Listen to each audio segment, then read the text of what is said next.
കാണാൻ പഞ്ഞിക്കെട്ട് പോലെ വളരെ മനോഹരമായ രൂപമുള്ള ജീവികളാണ് പോളാർ ബിയേഴ്സ് അഥവാ ധ്രുവ കരടികൾ. പക്ഷേ ഈ മനോഹാരിത കണ്ട് ഇതൊരു പാവം ജീവിയാണെന്ന് കരുതരുത്. ഇന്ന് കരയിലെ ഏറ്റവും വലിയ വേട്ടയാടുന്ന ജീവികളാണ് പോളാർ ബിയേഴ്സ്. ഇവ ജീവിക്കുന്ന ആവാസ വ്യവസ്ഥയിൽ ഇവയെ എതിർത്തു നിൽക്കാൻ മാത്രം ശക്തമായ ഒരൊറ്റ ജീവി പോലും ഉണ്ടായിരിക്കില്ല. ഇവയുടെ വലിയ കൈകൾ ഉപയോഗിച്ച് ഒരടിയിൽ തന്നെ ഇവ ഒട്ടുമിക്ക ഇരകളെയും കൊല്ലും. തീവ്രമായ ആക്രമണാശക്തിയുള്ള ഈ ധ്രുവക്കരടികൾ വളരെ നിർദ്ദയമായ രീതിയിൽ ക്രൂരമായിട്ടാണ് വേട്ടയാടുന്നത്. ഒരു ശരാശരി ഏഷ്യൻ ആനയുടെ പകുതിയോളം വലിപ്പവും ഭാരവുമുള്ള ഭീമാകാരമായ വാൽറസുകളെ വലിച്ചെടുത്ത് തന്റെ മടയിലേക്ക് കൊണ്ടുപോകുന്ന ധ്രുവക്കരടികൾ ശരിക്കും മോൺസ്റ്റേഴ്സ് ആയ ജീവികളാണ്. ഈ ഘോരമായ ജീവികളുടെ പ്രത്യേകതകൾ എന്താണെന്ന് നമുക്ക് നോക്കാം.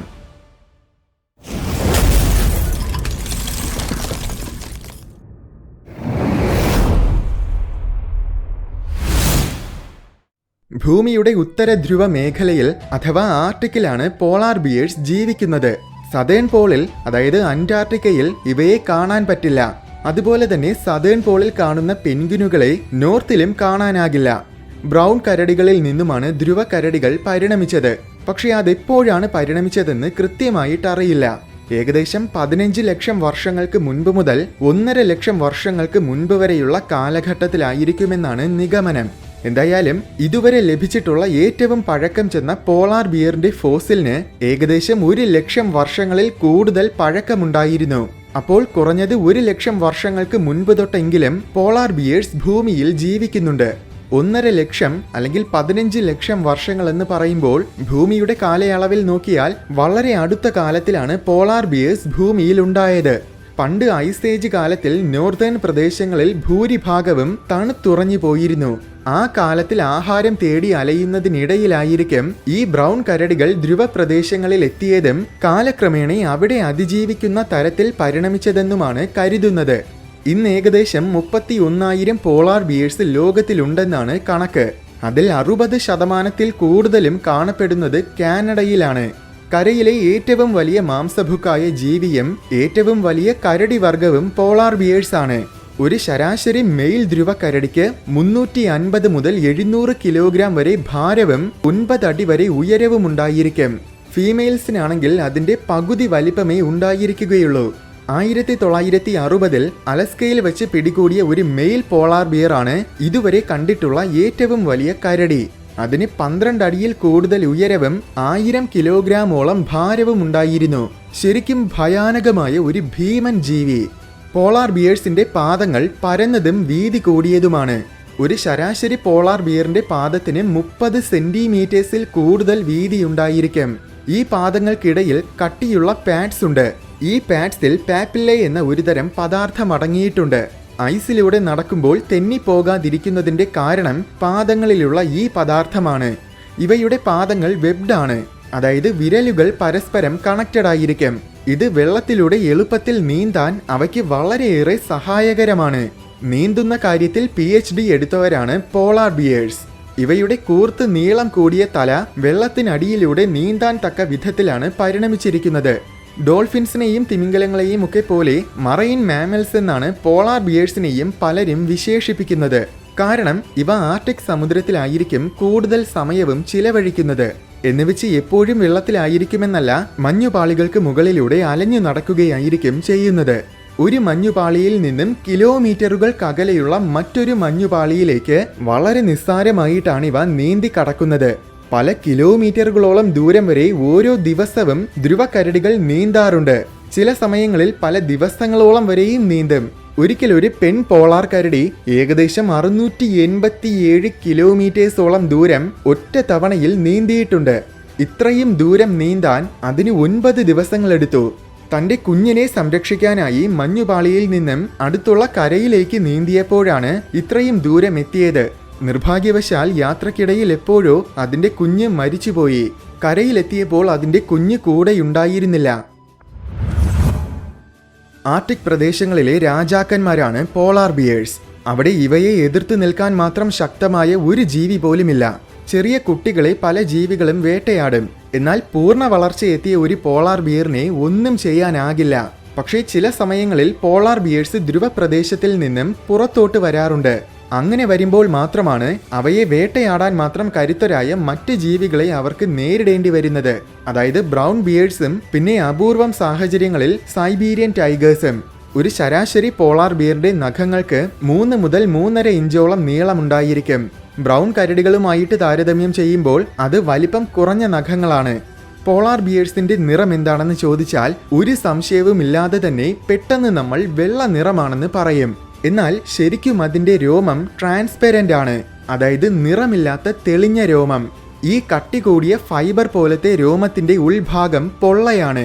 അതിനാൽ തന്നെ സൂര്യപ്രകാശം വന്ന് പതിക്കുമ്പോൾ അത് രോമത്തിൽ വെച്ച് വളരെ സങ്കീർണമായ രീതിയിൽ സ്കാറ്ററിംഗ് അഥവാ ചിന്നിച്ചിതറപ്പെടുകയും അത് തിരിച്ചു പ്രതിഫലിക്കുകയും ചെയ്യും.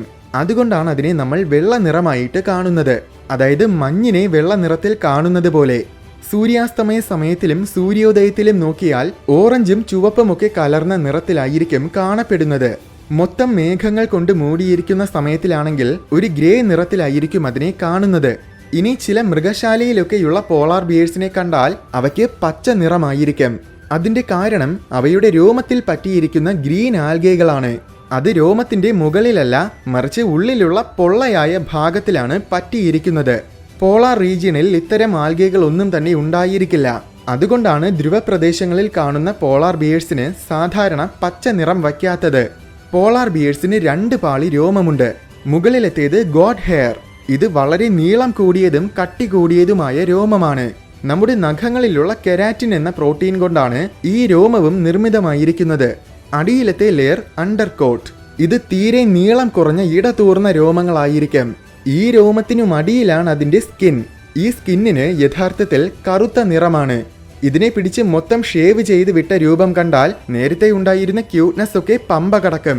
ഇവ ജീവിക്കുന്ന ആവാസ വ്യവസ്ഥ തന്നെയാണ് ഈ കറുത്ത നിറം വയ്ക്കാനുള്ള കാരണവും. ആർട്ടിക് പോളിൽ -60°C വരെ താപനില കുറയാറുണ്ട്.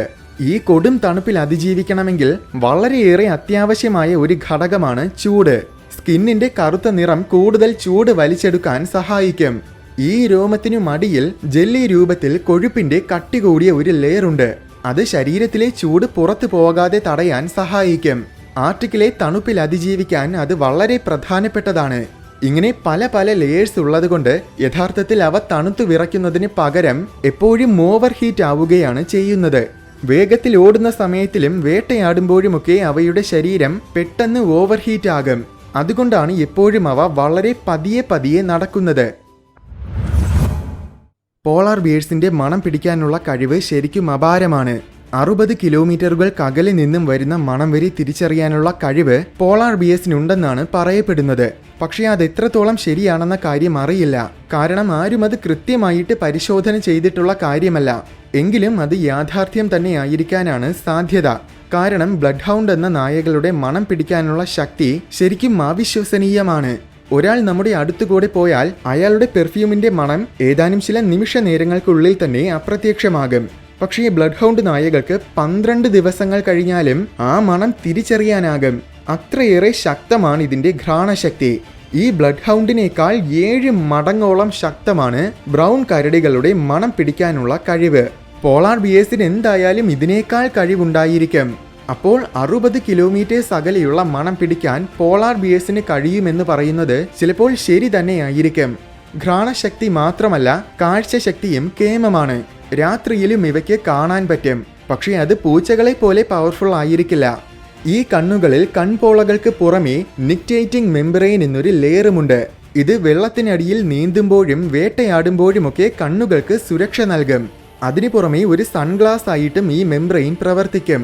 അതായത് മഞ്ഞിലൂടെ നടക്കുമ്പോൾ അധികം സൂര്യപ്രകാശം വന്ന് കണ്ണിൽ പതിച്ച് കണ്ണ് കേടാകാതിരിക്കാൻ ഇത് വളരെ ഉപയോഗപ്രദമാണ്. ഇത്രയും വലിപ്പമൊക്കെ ഉണ്ടെങ്കിലും പോളാർ ബിയേഴ്സിന് 40 km/h വേഗത്തിൽ വരെ ഓടാൻ സാധിക്കും. 1200 PSIക്ക് മുകളിലാണ് ഇതിന്റെ കടിശക്തി. ഈ കടിശക്തിയും വേഗതയും ഒക്കെ ഉണ്ടെങ്കിലും വെറും 2% മാത്രമാണ് പോളാർ ബിയേഴ്സിന്റെ സക്സസ് റേറ്റ്. എന്നുവെച്ചാൽ 100 തവണ വേട്ടയാടുമ്പോൾ അതിൽ വെറും 2 തവണ മാത്രമാണ് വിജയകരമായിട്ട് ഇരയെ പിടിക്കാൻ കഴിയുന്നത്. അതുകൊണ്ട് തന്നെ ഒരു പോളാർ ബിയറിന്റെ ജീവിതത്തിൽ പകുതിയിൽ കൂടുതൽ സമയവും അത് വേട്ടയാടാൻ വേണ്ടിയിട്ടായിരിക്കും ചിലവാക്കുന്നത്. സീലുകളാണ് ഇവയുടെ പ്രധാന ഇരകൾ. കാരണം താരതമ്യേന ഇവയെ പിടിക്കാൻ വളരെ എളുപ്പമാണ്. എങ്കിലും നാർവാൽസ്, ബെലൂഗ വെയിൽസ്, വാൽറസുകൾ അങ്ങനെ ഒരുപാട് ജീവികളെ ഇവ ആഹാരമാക്കാറുണ്ട്. പല രീതികളിലാണ് ഇവ വേട്ടയാടുന്നത്. പ്രധാനമായും സീലുകൾ ശ്വാസമെടുക്കാൻ വേണ്ടി പുറത്തു വരുന്ന ഹോളിന് സമീപം കാത്തിരുന്ന ശേഷം അവ പുറത്തു വരുന്നതും പെട്ടെന്ന് ആക്രമിക്കുകയാണ് ചെയ്യുന്നത്. ചിലപ്പോൾ ഒരുപാട് നേരം പതുങ്ങിയിരുന്ന ശേഷം അല്ലെങ്കിൽ ഒരു ജീവിയെ നിശബ്ദമായിട്ട് പിന്തുടർന്ന് അതിന്റെ അടുത്തെത്തുന്നതും പെട്ടെന്ന് ചാടി വീണ് ആക്രമിക്കും. ഇത്രയും വലിപ്പമുണ്ടായിരുന്നിട്ടും ഇവ അത്യധികം നിശബ്ദമായിട്ടാണ് ഇരകളെ പിന്തുടരുന്നത്. അതുമാത്രമല്ല, ഇവയുടെ വെള്ള നിറം മഞ്ഞിനിടയിൽ മറഞ്ഞിരിക്കാനും സഹായിക്കും. അതിനാൽ തന്നെ ഇരകൾക്ക് പെട്ടെന്ന് പോളാർ ബിയേഴ്സിനെ കാണാനും പറ്റില്ല.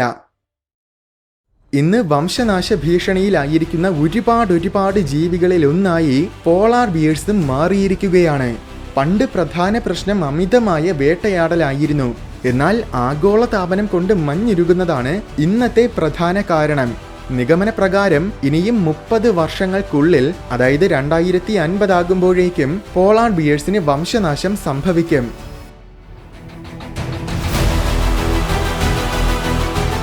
വീഡിയോ ഇഷ്ടമായെങ്കിൽ ലൈക്ക് ചെയ്യണമെന്നും ഇതുപോലെ കൗതുകവും വിജ്ഞാനവും നിറഞ്ഞ കൂടുതൽ വീഡിയോസ് കാണാനായിട്ട് ഈ ചാനൽ മറക്കാതെ സബ്സ്ക്രൈബ് ചെയ്യണമെന്നും ഓർമ്മിപ്പിക്കുന്നു.